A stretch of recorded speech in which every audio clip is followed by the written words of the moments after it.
What's happening, people? I hope you're all well. So Usyk beats Anthony Joshua, and it's basically the same result as in the first fight.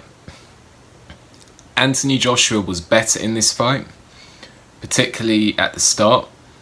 However, once Oleksandr USYK got into his rhythm, it was pretty much the same fight, apart from the fact that Anthony Joshua was a bit better.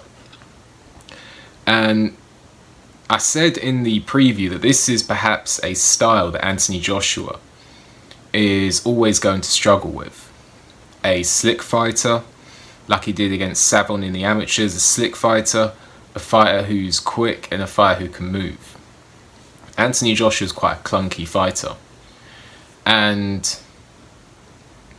he isn't the most coordinated with movement. He's coordinated when throwing combinations, but not coordinated when it comes to movement. So I thought that Anthony Joshua really in this fight should have used a double jab, should have jabbed to the stomach.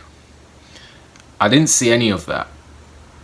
I didn't really see Anthony Joshua throw a consistent double jab. I saw him take center ring, and I thought that was better. At the start of the fight, he took center ring and he tried to, he was trying to respond to what Usyk was doing, to give Usyk something to think about. I didn't see Anthony Joshua. I saw him take center ring, which is good, but I didn't see him use a double jab. I didn't see him hooking off, making it look like he's about to throw a jab and then turning it into a hook. I didn't see him jab to the stomach. These are all the things that I thought he needed to do in this fight. Like how Teofimo Lopez fought against Vasily Lomachenko. He didn't do that. Now, Oleksandr USYK, I wouldn't really say he was much better in this fight. He actually came out more cautiously than in the first fight, which I actually said that he should do. Be a bit more cautious because Anthony Joshua was probably going to make some adjustments. However, as the fight went on, Usyk didn't really do anything that different to the first fight. So he pretty much did the same thing as in the first fight, and basically that was enough for him to get the result. So, I don't really think that Anthony Joshua could have done much. I think he could have done the tactics I was talking about, the double jab to the stomach, but I'm not saying that would have been enough, because Anthony Joshua is not Teofimo Lopez. Obviously, you're talking about different weight classes here. I don't know if Anthony Joshua can do the things that Teofimo Lopez can do at heavyweight. And I just don't think that Anthony Joshua maybe has the right physical attributes and the technical skill to beat Oleksandr USYK, I think Oleksandr USYK was just a style that he just has trouble with. So, at the end of the day, Oleksandr USYK wins comfortably. I don't know what the split decision was. I don't know what that was about. I don't know why someone gave it to Anthony Joshua. I wasn't scoring it, but to me that looked pretty clear for Oleksandr USYK. Maybe a bit tighter than last time, but Oleksandr USYK wins. It was always most likely that he was going to win that fight unless Anthony Joshua, because Anthony Joshua is not Derek Chisora. Anthony Joshua is not going to put the earmuffs on, walk you down behind a tight high guard and just throw bombs. Anthony Joshua is not going to do that, and I don't think he has the chin to be able to do that. So it was always going to be a case of, boxing but educated pressure. And for me, as the fight went on, Anthony Joshua kind of abandoned a decent start and went back to pretty much the way he was fighting in the first fight. But either way, Oleksandr USYK wins. Wins from, I wasn't scoring it, but looked comfortable. And let's see what happens. I hope Usyk and Tyson Fury can get the fight. I honestly think that Tyson Fury isn't so keen on fighting Oleksandr USYK. I don't think he's that keen on it, and I think that Usyk is a awful style for Tyson Fury to face. awful style. I think Tyson Fury would have all sorts of problems against Oleksandr USYK. You know, honestly, I think that, because you see Tyson Fury's advantages at heavyweight, he's faster than a lot of, you know, he's about 6'7", 6'8",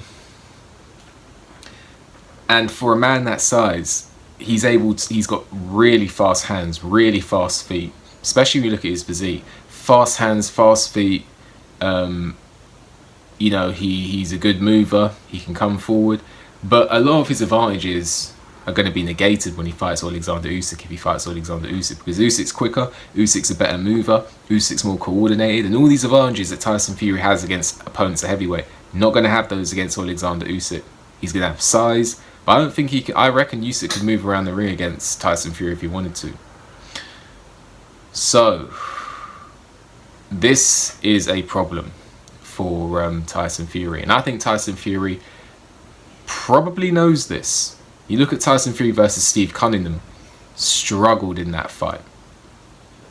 He was on the floor in that fight. So, and I think Usyk's better than Cunningham. So let's see what happens there. Anthony Joshua, with regards to him, you know, he had some stuff to say after the fight.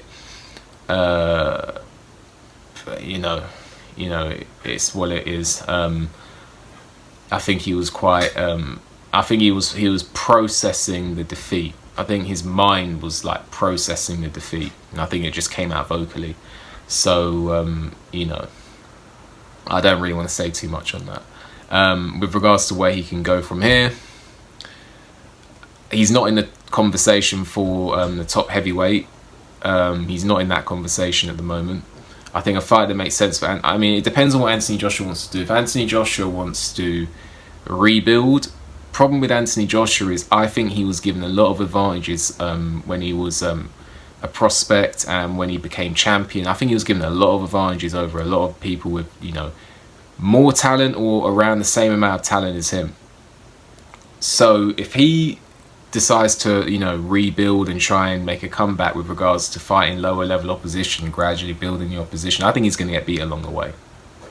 Honestly, if Anthony Joshua says he wants to rebuild and he goes in there and fights Sergey Kuzmin, or let's say he fights Zhili Zhang, who just fought Hrgovic, if he fights Hrgovic, if he fights Daniel Dubois, you know, if he decides he wants to come back and fight some of these people like Martin Bakole, or, you know, if he decides he wants to come back and fight these guys and try and, you know, gradually build some momentum and get back, I think he's going to get beat along the way. I don't necessarily think he rebuilds. I think he could decide to rebuild and then he gets beat along the way. Because I think he was protected. I think he was protected right from the start. You know, I think he was, you know, I think that he was given a lot of advantages, and I think if he goes down the same route that other people had to go down, he's going to get beat before he gets back to the top. So it's up to him. Maybe he should stick around. Maybe he may choose to stick around for the money fights.